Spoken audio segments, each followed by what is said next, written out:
네, 그럼 현장 플러스 이어가 보도록 하겠습니다. 첫 번째는 여러분들이 비과세 혜택을 받을 수 있는 상품 소개를 해드릴까 하는데요. 오늘부터 해외 주식 투자 전용 펀드가 출시가 됐습니다. 각 은행별로 여러분들이 상품을 참 여러 가지 가입할 수 있는데요. 이게 어떤 것인지 그리고 어떤 또 메리트가 있는지 취재 기자와 함께 이야기 나눠보도록 하겠습니다. 증권부의 박지은 기자 나와 있습니다. 어서 오십시오. 반갑습니다. 네, 안녕하세요. 해외 주식 투자 전용 펀드 오늘부터 출시가 됐잖아요. 좀 설명해 주시겠어요?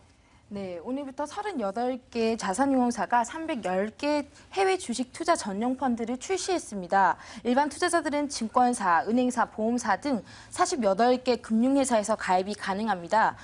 무조건 해외 주식을 담고 있다고 해서 해외 주식 투자 전용 펀드는 아닌데요. 네. 그 기준이 되는 펀드는 해외 상장된 주식이 60% 이상 투자하는 펀드입니다. 또한 그 재간접 펀드나 국내에 상장된 상장 지수 펀드도 그 60% 이상만 투자를 하고 있으면 그 대상에 포함이 됩니다. 해외 상장 주식이 60% 이상이 돼야 되는 건데요. 아무래도 이번 상품의 가장 큰 메리트가 비과세가 아닐까 싶어요. 그래서 과연 얼마나 또 적용받을 수 있을지도 한번 체크를 해봐야 될 것 같은데요. 설명해 주시겠어요? 네, 우리가 일반적으로 펀드에 가입하게 되면 주식 매매 평가 차익, 주식 배당 차익, 채권 매매 차익 등 여러 가지 이제 차익들이 발생하는데 네. 거기에 이제 다 가세가 되게 되는 겁니다. 특히 이제 국내 주식형 같은 거는 그 주식 매매 차익에 대해서 비과세가 되고 있는데 그 해외 주식형 같은 경우는 비과세가 적용이 안 됐습니다. 네. 그래서 이번 해외 주식 투자 전용 펀드에 가입하게 되면 해외에서 발생되는 주식 매매 평가 차익 및 환차익에 대해서 비과세가 적용됩니다. 예. 비과세가 되지 않는다면 매매 차익에 대해서 15.4%의 세금이 부과되는데요. 이 부분이 없어지게 되는 겁니다. 예전에는 그러니까 주가가 떨어져서 손실을 보더라도 이 환율이 상승해서 환차익을 보게 된다면 이제 과세를 했었는데 이번 같은 경우에는 이 부분도 없어졌다는 거고요.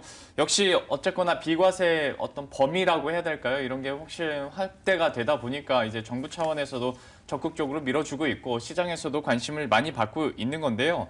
근데 사실 다 비과세가 되는 건 아닐 테고요. 좀 구체적으로 설명을 해주세요. 네, 말씀하신 대로 저 예전에도 이제 투자 손실이 났는데도 불구하고 과세가 되는 부분이 있었는데요. 네. 그 부분은 사실 지금도 마찬가지입니다. 그 아까 말씀드린 대로 매매 평가 손실 차익 말고도 이제 채권이나 이런 것들을 통해서 이제 매매 손익이 발생하는 경우에 대해서는요, 15.4%가 그대로 이제 세율을 적용받게 되고요. 네.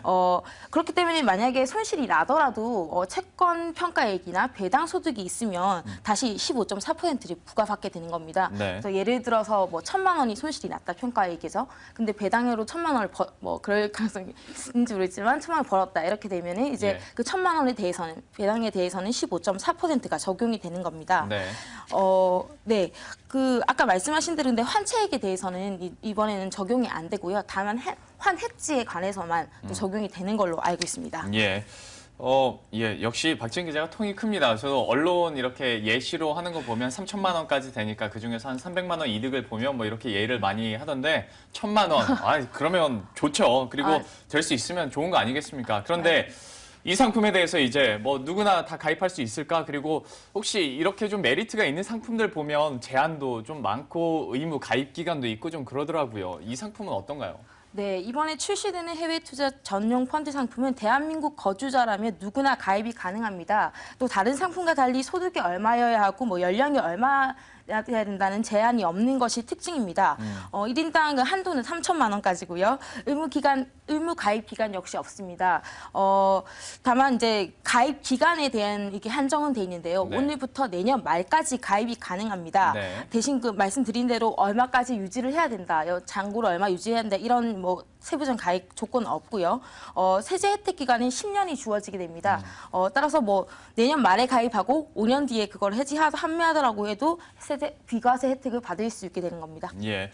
어떤 가입 요건에 대해서도 사실 이런 상품이 지난 2007년부터 2009년에도 있었었잖아요. 그때는 뭐 근로소득자만 가입을 할 수 있고 뭐 그랬었는데 이번에는 가입 요건도 많이 풀어지는 모습이었고요. 이외에도 그러니까 지난번에 있었던 상품과 그렇다면 뭐가 그렇게 큰 차이가 있을까? 뭐 비과세 부분도 많이 확대됐다고 저희가 앞서서도 언급은 했습니다만은 구체적으로 차이점은 뭐가 있을까요? 예, 그 말씀하신 대로 2007년에도 해외 펀드 세제 혜택이 도입되기도 했는데요. 당시에는 그 2007년부터 2007년 6월부터 2009년까지 한시적으로만 운영이 됐습니다. 그래서 시행 초기에 9조 원에 불과했던 해외 주식형 펀드의 그 규모가 1년 만에 60조 원을 넘어섰다는 그 통계 자료도 있는데요. 네. 근데 아시다시피 그때 가입하셨던 분들이 손실을 많이 봤습니다. 때가 또 때이니까. 예, 2008년도 이제 글로벌 금융 위기가 불어닥치면서 네. 뭐 많은 분들이 손실을 봤었는데요.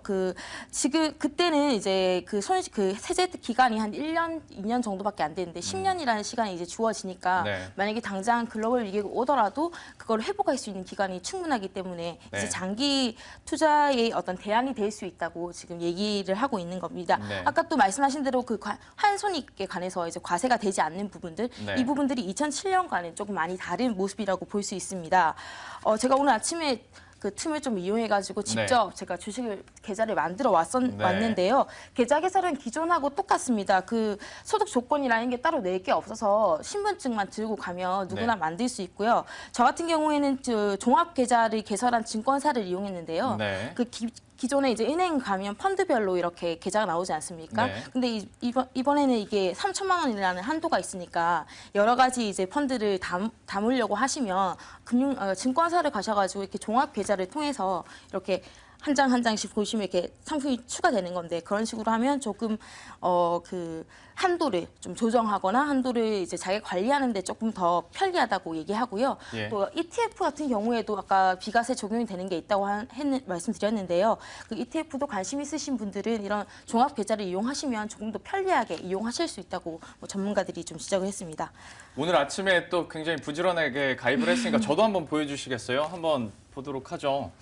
이게 그러니까 겉으로 봐서는 그냥 우리가 알고 있는 예적금 통장이랑 크게 다를 바는 없는데 위에 보니까 이제 상품명이 있고요. 그런데 이것이 뭐 이따가도 다시 한번 얘기는 하겠습니다만은 이 워낙 상품 종류가 많잖아요. 상품 종류가 많다 보니까 하나금융투자 안에서도 취급하는 상품들이 뭐 몇백 개 될 테고 그러니까 여기서 물론 신분증만 있으면 된다지만 신분증과 함께 충분한 정보력이 좀 있어야 또 우리가 이 상품을 제대로 활용할 수 있을 것 같습니다. 그리고 어쨌거나 기간 자체도 비과세를 받을 수 있는 기간 자체도 10년이라고 하니까요. 역시 요즘에 글로벌 주식시장 많이 안 좋다고 하더라도 다시 한번 좀 만회할 수 있는 기간까지도 좀 여유가 있을 것 같고요.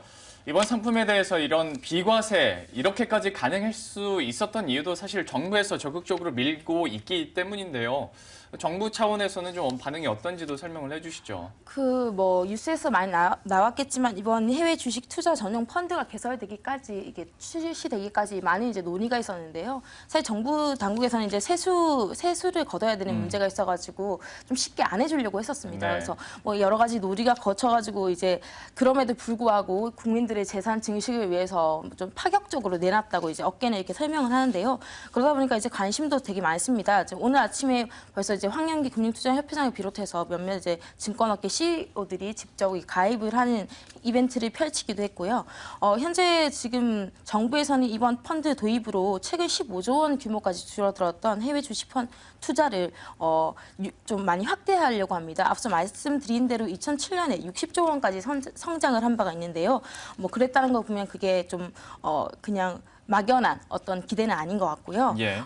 또 당국과 업계에서는 이번 펀드 도입을 통해서 부동산에만 치중된 가계 자산을 좀 다양하게 하고 또 국내 투자에만 좀 비중이 높은 편인데 우리나라가 그 비중이 높은 것 역시 분산 투자를 유도할 것으로 보고 있습니다. 예.